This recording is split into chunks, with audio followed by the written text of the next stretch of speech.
All of you. आज हम फिर से हाजिर हुए हैं बीए सेकेंड ईयर की ऑनलाइन क्लास को लेकर। आज का जो हमारा टॉपिक है वो मध्यकालीन भारतीय इतिहास से लिया गया है, जो कि हमारी फर्स्ट बुक है। इसके अंतर्गत हमारा जो टॉपिक चल रहा था वो है शेर शाह सूरी के संबंध में। तो हमने शेर शाह सूरी का परिचय और उसके प्रमुख संघर्ष या विजय अभियान के बारे में पिछले वीडियो में जानकारी प्राप्त कर ली थी।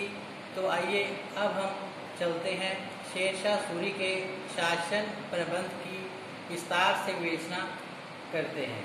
तो आज का हमारा जो टॉपिक है वो है शेर शाह सूरी का शासन प्रबंध या सुधार। तो शेरशाह सूरी युद्ध में महान था, कदाचित शासन प्रबंध में वो अधिक महान शासक कहलाया था, क्योंकि शेरशाह सूरी एक कुशल प्रशासक था जिसने तत्कालीन शासन प्रणाली को सुदृढ़ एवं सुव्यवस्थित करने के साथ साथ कुछ सुधार एवं नवीन प्रयोग किए थे। तो सबसे पहले शेरशाह सूरी ने क्या किया? केंद्रीय शासन व्यवस्था को मजबूत बनाया। सर्वप्रथम शेरशाह सूरी ने केंद्रीय शासन व्यवस्था को मजबूत बनाया ताकि देश को विघटनकारी शक्तियों से रोका जा सके, अर्थात विघटनकारी शक्तियों को प्रवेश होने से रोका जा सके। इसके पश्चात शेरशाह सूरी ने प्रांतीय शासन व्यवस्था की प्रबंध किया और उसके पश्चात शेरशाह सूरी ने भूमि सुधार किए और उसके पश्चात शेरशाह सूरी ने सैन्य व्यवस्था में सुधार किए। इसके अलावा गुप्तचर प्रणाली में क्या सुधार किए? न्याय व्यवस्था किस प्रकार की थी? शेरशाह सूरी की डाक व्यवस्था किस प्रकार की रही थी? इसके अलावा यातायात के साधन क्या थे उस समय, किस प्रकार उन्होंने नई सड़कों को निर्मित किया। इसके अलावा पुलिस प्रबंध की जानकारी इसमें दी गई है। शेरशाह सूरी के मुद्रा संबंधी क्या सुधार रहे, इसकी जानकारी इसमें दी गई है। इसके अलावा व्यापार वाणिज्य की क्या व्यवस्था रही थी शेरशाह सूरी के समय में। प्रजाहित के संबंध में शेरशाह सूरी ने क्या क्या कार्य किए थे, इसकी जानकारी भी इस टॉपिक में प्रदान की गई है। इसके अलावा जो इमारतें शेरशाह सूरी ने बनवाई थी, जैसे रोहतासगढ़ का किला शेरशाह सूरी के द्वारा बनवाया गया था, तो इनकी सबकी जानकारी आज हम अपने टॉपिक शेरशाह सूरी के शासन प्रबंध के अंतर्गत करेंगे। तो सबसे पहले जानते हैं केंद्रीय शासन व्यवस्था। सर्वप्रथम शेरशाह सूरी ने केंद्रीय शासन व्यवस्था को मजबूत बनाया जिससे कि देश को विघटनकारी शक्तियों से बचाया जा सके। तो इसके अंतर्गत सबसे पहला जो अपनी हेडिंग है वो है सुल्तान या सम्राट। तो शेरशाह सूरी के द्वारा जो भी सुधार किए गए उसके अंतर्गत फर्स्ट जो हेडिंग है वो है सम्राट, अर्थात शेरशाह सूरी अपने साम्राज्य का सर्वोच्च नेता था। साम्राज्य की समस्त शक्तियां जो थी उसी के हाथों में केंद्रित थी और वही सर्वोच्च न्यायाधीश, सर्वोच्च सेनापति था। शेरशाह सूरी एक निरंकुश शासक था, लेकिन फिर भी वो अपने प्रजा के हितों को ध्यान में रखना अपना प्रमुख कर्तव्य मानता था। शेरशाह सूरी अपनी प्रजा को अपनी संतान के समान समझता था। नेक्स्ट हेडिंग है केंद्रीय विभाग और मंत्री। तो शासन कार्यों में सहायता प्राप्त करने के लिए और सलाह लेने के लिए उसने कुछ विभाग और मंत्रियों की नियुक्ति प्रदान की थी, जो कि मैंने आपको पिछले वीडियो में भी बताया था। तो संक्षेप में आपको इसकी जानकारी फिर एक बार दे देते हैं। केंद्रीय विभाग और मंत्री उनके इस प्रकार थे। फर्स्ट है दीवाने वजारत, जो कि अर्थव्यवस्था और लगान का प्रावधान था। नेक्स्ट है दीवाने आरिफ, जो कि सेना का संगठन, भर्ती, रसद, शिक्षा और नियंत्रण की देखभाल करता था। नेक्स्ट है दीवाने रसालात, ये विदेश संबंधी मामलों का जो उत्तरदायित्व था वो इसी विभाग पर था। नेक्स्ट है दीवान ए इंशा, अर्थात सुल्तान के आदेशों की घोषणा करवाना, उनको लिखना तथा लेखा जोखा रखना, वो इसी का उत्तरदायित्व था। नेक्स्ट है दीवान ए वारिद, अर्थात डाक व्यवस्था एवं गुप्तचर विभाग का अध्यक्ष दीवान ए वारिद कहलाता था। नेक्स्ट है दीवान ए कजा, अर्थात मुख्य न्यायाधीश, जो कि शेरशाह सूरी के पश्चात शासन कार्यों के अंतर्गत मुख्य न्यायाधीश के रूप में कार्य करता था। तो ये है केंद्रीय शासन व्यवस्था। सलाह लेने के लिए और सहायता प्राप्त करने के लिए जो विभाग और मंत्री नियुक्त किए गए थे। आइए अब हम चलते हैं प्रांतीय शासन व्यवस्था क्या रही शेरशाह सूरी की। तो प्रांतीय शासन व्यवस्था के अंतर्गत जो फर्स्ट हेडिंग है वो है सूबा, जिसे इक्ता कहकर पुकारा जाता था। तो इसके अंतर्गत ये स्पष्ट किया गया है कि शेरशाह के प्रांतीय शासन के संबंध में अलग जानकारी प्राप्त होती है। सूबा या इक्ता के संबंध में विद्वानों के अलग अलग मत प्रचलित हैं। Doctor A.L. श्रीवास्तव का कहना है कि शेरशाह के शासनकाल में प्रांतों के समान ही प्रशासनिक इकाई उपस्थित थी, लेकिन इनका स्वरूप और आकार एक सा नहीं था। इन इकाइयों को सूबा न कहकर इक्ता कहा जाता था। इसके प्रमुख जो इक्ता के प्रमुख अधिकारी थे वो थे मुख्य सेनापति या फिर आमीन। मुख्य सेनापति और आमीन इसके अंतर्गत कार्य करते थे। नेक्स्ट है सूबा, यानी जो इक्ता जो प्रांत थे वो किसमें बंटे हुए थे? सरकार में, अर्थात जिलों में बंटे हुए थे। तो इसके अंतर्गत दो प्रमुख अधिकारी थे, एक शीकदार था और दूसरा था मुख्य मुंसिफ। तो शेरशाह का जो राज्य था वो बंगाल को छोड़कर 47 सरकारों में विभाजित था। बंगाल में कुल 19 सरकारें थी। इस प्रकार शेरशाह का जो राज्य था वो 66 सरकारों में बंटा हुआ था।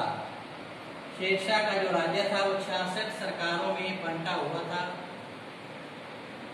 66 सरकारों में बंटा हुआ था। तो इस प्रकार 66 सरकारों में बंटा हुआ था। सरकार के शासन प्रबंध के लिए दो मुख्य अधिकारी थे। कौन कौन से? एक शीकदार और दूसरा मुख्य मुंसिफ।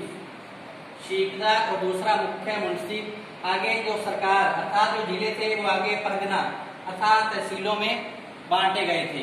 तो इसके अंतर्गत जो स्पष्ट किया गया है, प्रत्येक सरकार जो थे अनेक परगनों तथा तहसीलों में बंटे हुए थे। इसके मुख्य जो अधिकारी थे वो थे शीकदार, मुंसिफ, खजांची और 2 लिपिक। इस प्रकार जो तहसीलें थी वो गांव में बंटी हुई थी। जो ग्राम थी वो शासन की सबसे छोटी क्या थी? इकाई कहलाती थी। इसके अंतर्गत प्रत्येक गांव में क्या होते थे? मुकद्दम, पटवारी तथा चौकीदार रहते थे। मुकद्दम ग्राम का मुख्य होता था। मुकद्दम तथा पटवारी दोनों ही मिलकर लगान वसूल करने का कार्य भी करते थे। गांव में एक पंचायत होती थी जो कि गांव वासियों के झगड़ों का निपटारा किया करती थी। इसके अलावा सफाई, शिक्षा, सिंचाई की उत्तम व्यवस्था जो थी वो इसी के अंतर्गत की गई थी। तो ये था शेरशाह सूरी का केंद्रीय शासन व्यवस्था, प्रांतीय शासन व्यवस्था। नेक्स्ट है शेरशाह सूरी का प्रमुख सुधार अर्थात भूमि सुधार क्या रहे। सर्वोत्तम सुधार इसके भूमि सुधार ही माने गए हैं शेरशाह सूरी के। तो भूमि सुधार के अंतर्गत सबसे पहले इसने क्या किया? भूमि की पैमाइश करवाई। सबसे पहले शेरशाह सूरी ने भूमि की पैमाइश करवाई, फिर भूमि कर का निर्धारण किया। इसके अलावा किसानों को रेतवारी अर्थात भट्टा काबूलियत प्रणाली शुरू की। फिर कृषकों की भलाई के लिए कार्य किए। इसके अलावा आय के जो अन्य साधन थे उसके बारे में जानकारी प्राप्त करेंगे भूमि सुधार के अंतर्गत। सबसे पहले है भूमि की पैमाइश। शेरशाह सूरी ने समस्त भूमि की पैमाइश करवाई। इसके लिए शेरशाह सूरी ने सिकंदरी गज का प्रयोग किया। भूमि को उपज के आधार पर 3 भागों में बांटा गया, उत्तम, मध्यम और खराब। तो शेरशाह सूरी ने अपनी भूमि को 3 भागों में बांटा, उत्तम, मध्यम और खराब। नेक्स्ट है भूमि कर का निर्धारण।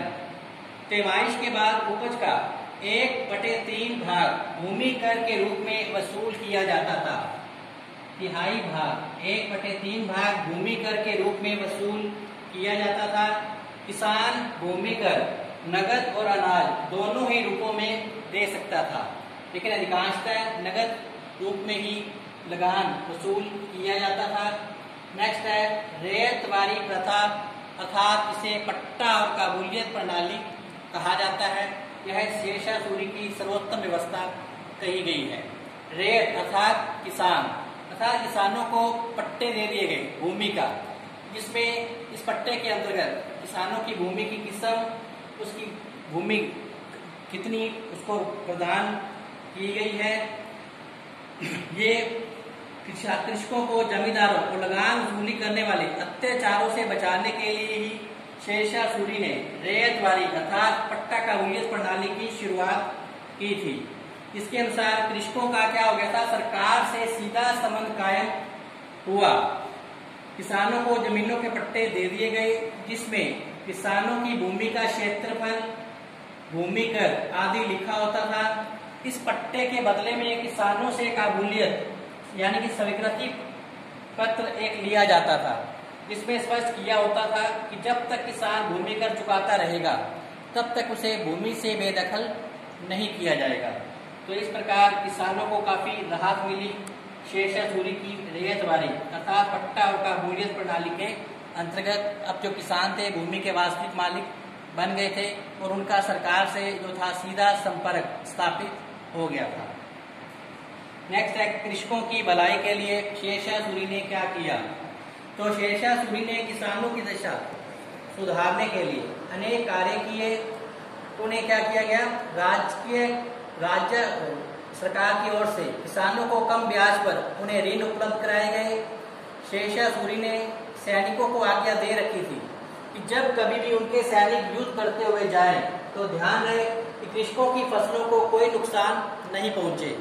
अगर नुकसान पहुंचता था तो शेरशाह सूरी किसानों की जो नुकसान की भरपाई किया करता था और किसानों की सुविधा हेतु अनेक कार्य शेरशाह सूरी के द्वारा किए गए थे।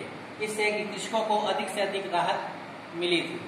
नेक्स्ट है आय के जो साधन थे शेरशाह सूरी के समय में। तो भूमि कर के अलावा आय के जो अन्य साधन थे वो था खमस, जजिया, चुंगी कर, उपहार एवं लवारी संपत्ति से प्राप्त आय इसके अंतर्गत आती थी। तो ये थे केंद्रीय शासन व्यवस्था, प्रांतीय शासन व्यवस्था, भूमि सुधार। अब नेक्स्ट करेंगे चौथी पॉइंट, सैनिक प्रबंध या सैनिक प्रशासन की क्या व्यवस्था। तो इस प्रकार अब हम चलते हैं 4 नंबर हेडिंग जो कि हमारी सैन्य प्रबंध। तो शेरशाह सूरी ने एक विशाल सेना का गठन किया था। उसकी सेना में 1,75,000 तो घुड़सवार थे, 25,000 पैदल, 500 हाथी और कई बड़ी बड़ी क्या थी, तोपें थी। महत्वपूर्ण दुर्गों में सैनिक टुकड़ियां सुरक्षित रखी जाती थी।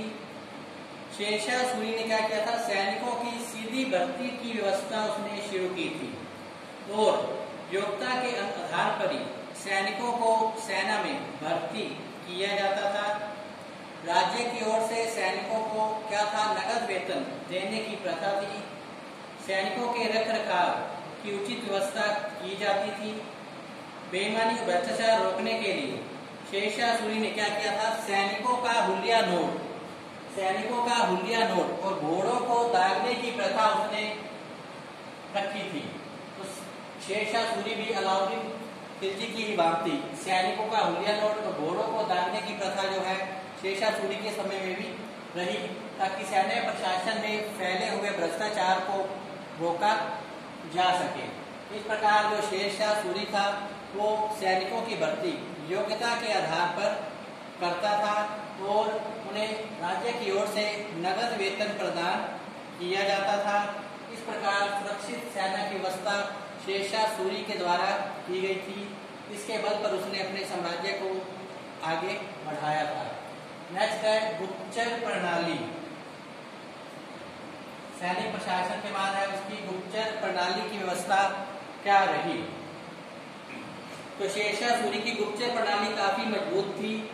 उसके राज्य में, समस्त राज्य में गुप्तचरों का जाल बिछा हुआ था। ये जो गुप्तचर होते थे वो देश विदेश में घटने वाली घटनाओं की जो सूचना है वो शेरशाह सूरी तक पहुंचाया करते थे। तो इस प्रकार शेरशाह ने आंतरिक शांति स्थापित करने के उद्देश्य से सुव्यवस्थित क्या किया था, पुलिस विभाग की स्थापना कर रखी थी। पुलिस विभाग की स्थापना कर रखी थी। शांति व्यवस्था का उत्तरदायित्व शिकों में प्रधान शीखदार और परगनों में शीखदार और गांव में मुकद्दम का था। षड्यंत्रों से बचने के लिए राज्य की प्रत्येक जानकारी के लिए उसने सुव्यवस्थित और सुसंगठित गुप्तचर प्रणाली की स्थापना कर रखी थी। इस प्रकार पुलिस व्यवस्था गुप्तचर प्रणाली को शेरशाह सूरी ने क्या किया था, विकसित किया था। नेक्स्ट है न्याय व्यवस्था। शेरशाह सूरी की न्याय व्यवस्था। शेरशाह सूरी एक न्याय प्रिय सुल्तान था और न्याय का सर्वोच्च अधिकारी जो था वो शेरशाह सूरी ही था। उसकी सहायता के लिए एक प्रमुख काजी होता था। शेरशाह सूरी की सहायता के लिए एक प्रमुख काजी होता था। तो शेरशाह सूरी था वो जनता को निष्पक्ष न्याय प्रदान करता था। अपराधी पाए जाने पर वह बड़े से बड़े अधिकारी को भी दंडित करता था। अपराध करने पर उसने अपने भतीजे आकत खां को भी दंडित किया था। नेक्स्ट है डाक व्यवस्था। तो शेरशाह ने यात्रियों की सुविधा के लिए लगभग 1700 सरायों का निर्माण करवाया था। तो यात्रियों की सुविधा के लिए शेरशाह सूरी ने लगभग 1700 सरायों का निर्माण करवाया था। 1700 सरायों का निर्माण करवाया था। 1700 सरायों का निर्माण शेरशाह सूरी के द्वारा करवाया गया था। ये सराय जो थी डाक चौकियों का काम करती थी। प्रत्येक सराय में 2 घुड़सवार होते थे जो शाही डाक को एक स्थान से दूसरे स्थान पर ले जाया करते थे। नेक्स्ट है यातायात के साधन। तो शेरशाह सूरी ने यात्रियों की सुविधा के लिए सड़कों का निर्माण करवाया था और उसके किनारे छायादार वृक्ष लगवाए गए थे। उसके द्वारा बनाए गए 4 राष्ट्रीय जो राजमार्ग थे और निम्नलिखित थे। शेरशाह सूरी द्वारा बनवाए गए 4 राष्ट्रीय राजमार्ग जो थे वो निम्नलिखित थे। तो उसके द्वारा निर्मित सड़कें इस प्रकार थी। नंबर 1, पहली जो सड़क थी वो बंगाल से सिंध तक जाने वाली जो कि जीटी रोड कहलाती थी। ग्रांड ट्रक रोड का विस्तार शेरशाह सूरी के द्वारा ही किया गया था। दूसरी जो सड़क थी वो आगरा से बुरहानपुर तक जाती थी। तीसरी सड़क आगरा से जोधपुर अर्थात मारवाड़ तक जाती थी। नेक्स्ट है चौथी सड़क लाहौर से मुल्तान तक जाती थी। लाहौर से मुल्तान तक जाती थी। इस प्रकार शेरशाह सूरी ने सड़कों को निर्मित करवाया, जिसमें पहली बंगाल से सिंध तक जो ग्रांड ट्रक रोड के नाम से जानी गई, दूसरी आगरा से बुरहानपुर, तीसरी आगरा से जोधपुर अर्थात मारवाड़, चौथी है लाहौर से मुल्तान तक जाती थी। इस प्रकार शेरशाह सूरी ने यातायात के साधनों को विकसित किया था।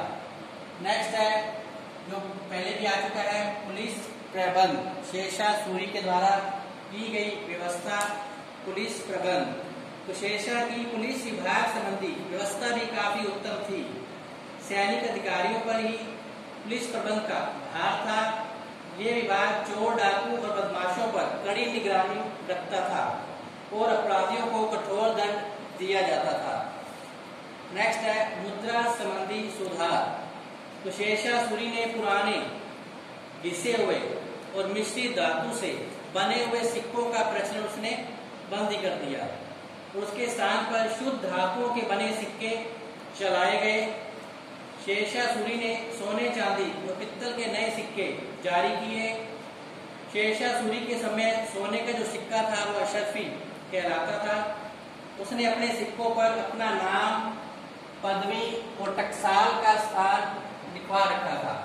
शेरशाह के सिक्कों पर उसका नाम, स्थान, पदवी और टकसाल का जो स्थान था वो उस पर लिखा हुआ होता था।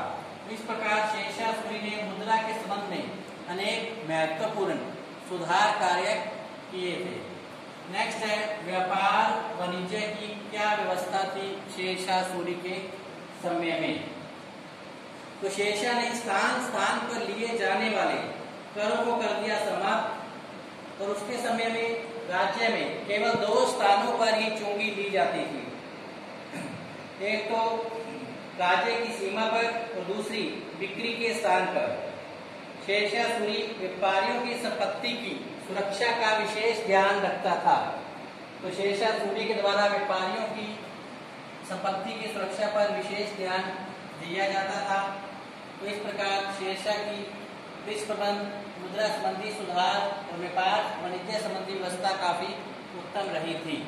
नेक्स्ट है प्रजाहित के कार्य।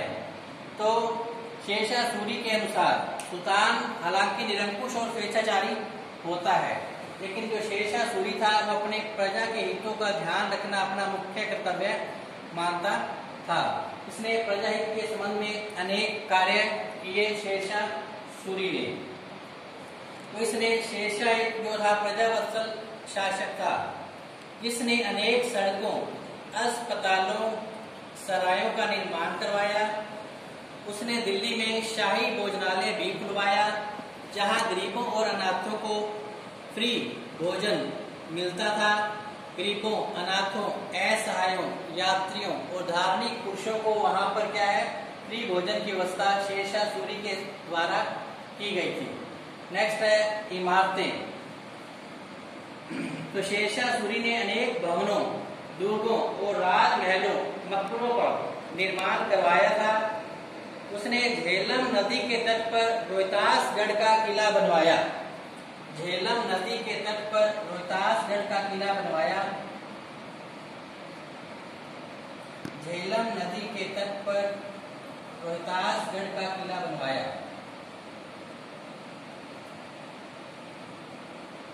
रोहतासगढ़ का किला बनवाया।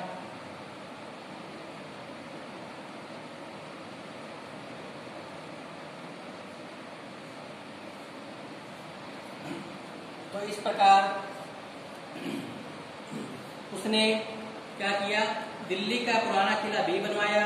शेरशाह ने सहस्राम में एक मकबरा भी बनवाया, जो कि तत्कालीन स्थापत्य कला का क्या है, श्रेष्ठ नमूना कहा जाता है।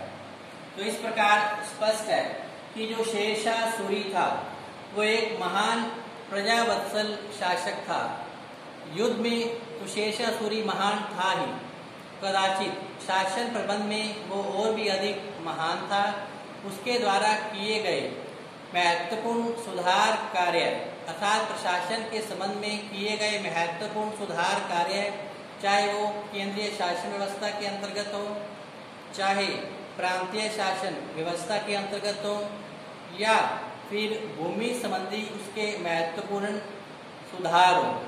इसके अलावा उसने सैन्य व्यवस्था के सुधार इसमें स्पष्ट किए गए हैं। और इसके अलावा गुप्तचर प्रणाली, न्याय व्यवस्था, शेरशाह सूरी की डाक व्यवस्था, यातायात के साधन, उसके द्वारा निर्मित सड़कें, grand truck road, GT road का निर्माण, इसके अलावा उसके समय पुलिस प्रबंध की क्या व्यवस्था रही, मुद्रा संबंधी शेरशाह सूरी ने कौन कौन से महत्वपूर्ण सुधार कार्य किए, और व्यापार वाणिज्य की उस समय क्या व्यवस्था की, लोक कल्याणकारी कार्य शेरशाह सूरी के द्वारा क्या क्या किए गए, इसके अलावा उसके द्वारा बनाई गई इमारतें, इसके अंतर्गत मुख्य बातें शेरशाह सूरी के प्रशासनिक सुधार के अंतर्गत आ जाती हैं।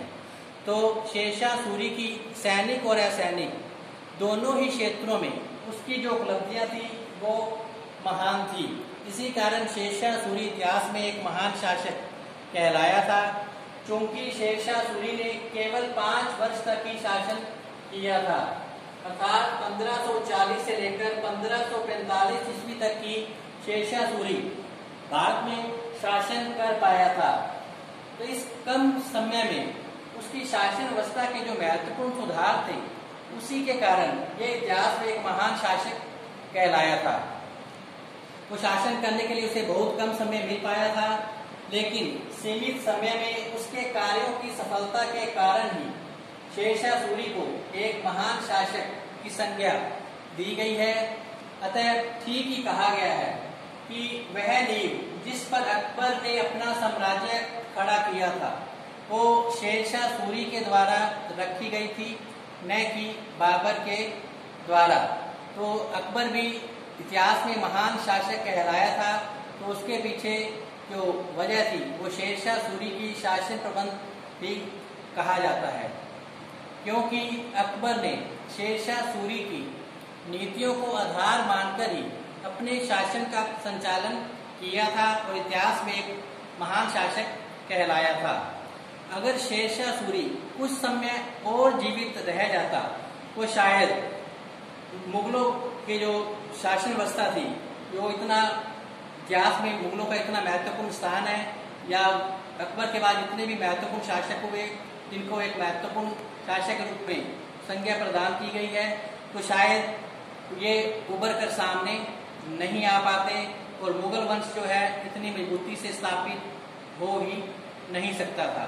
ये तो शेरशाह सूरी की मृत्यु हो जाती है तोपखाने में गोला बारूद में आग लगने से, कालिंजर अभियान के समय तोपखाने में आग लगने के कारण ही शेरशाह सूरी की मृत्यु हो जाती है। इसके कारण उसके जो शासन कार्य का जो काम है वो उसका अधूरा रह जाता है।